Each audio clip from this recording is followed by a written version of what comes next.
Day, Israel. I consider today's video to be the necessary stitches needed to keep your recent mind writing about the Israelis' fancy for possession in place.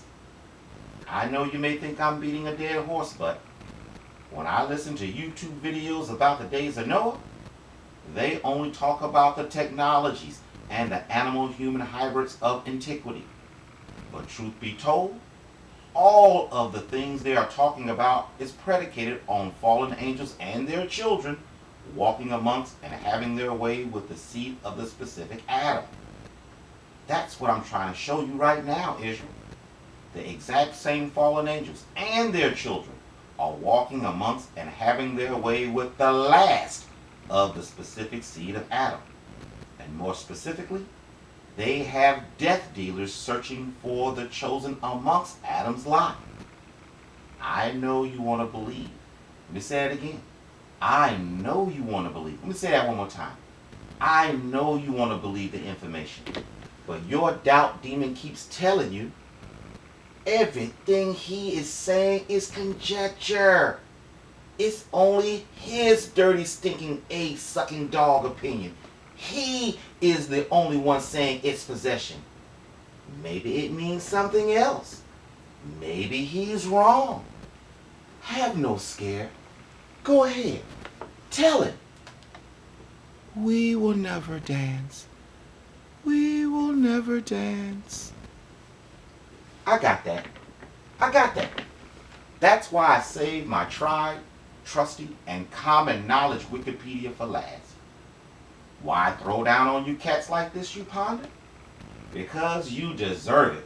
And because it backs me up with plain English on everything. And I mean everything and more we have discovered thus far. Saying that, according to Wikipedia under Ibbur, I-B-B-U-R, which means pregnancy, impregnation, or incubation. Quote, Ibbur is one of the transmigration forms of the soul and has similarities with Gilgul Nishmat. Stop. That Gilgul, we've already talked about it before. It's where they say that all of the souls hang out and wait to see who they want to be born into. Yeah. Quote, Ibbur is always good or positive, while Dibuk is negative. Listen closely. Ibbur is the most positive form of possession and the most complicated. Listen closely. It happens when a righteous soul decides to occupy a living person's body for a time and joins or spiritually impregnates the existing soul. Ibbur is always temporary, and the living person may or may not know that it has taken place. Often the living person has graciously given consent for the Ibbur. The reason for Ibbur is always benevolent.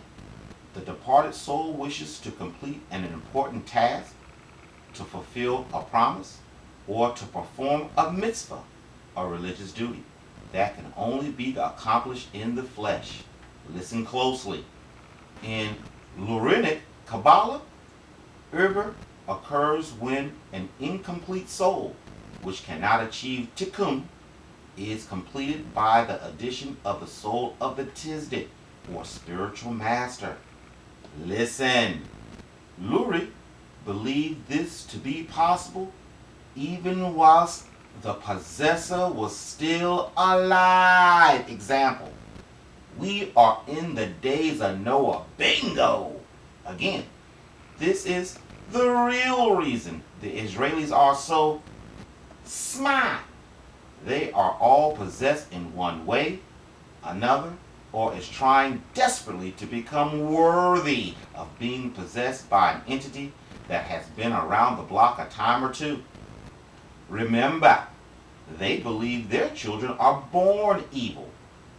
They also believe in giving their children extra Kabbalah training before they go to public school. To me, that can only mean The reason why the Israelis dominate the way they do is because their children are possessed with demons from a very early age. Now here's where I think the recent increased need in antipsychotic drugs come from. You know, the antipsychotic drugs that you have allowed your child's teacher to mandate you medicate, that the three main side effects are impotence, thoughts of suicide, and as Yahoo News, April 28, 2018 informs us, quote, antidepressants taken by millions significantly increases dementia risk. Yeah, those antipsychotic drugs. Well, check out where I think it stems from. According to Wikipedia under Dybbuk, D-Y-B-B-U-K. Quote, in Jewish mythology, a Dybbuk, meaning adhere or cling, is a malicious, possessing spirit believed to be the dislocated soul of a dead person. It supposedly leaves the host body once it has accomplished its goal, sometimes after being helped. Stop. Bingo! Sometimes after being helped, huh? You mean an exorcism, right? Surely you have heard of the increased need for, even though it's just a priest parlor trick of exchanging one demon for another, but surely you have heard of the increased need for exorcism lately. 3 words. Days of Noah. Well, let's continue, shall we? Under history, cutting to the chase. Quote, very precise details. What? Very precise details of names and locations have been included in accounts of Dybbuk possession.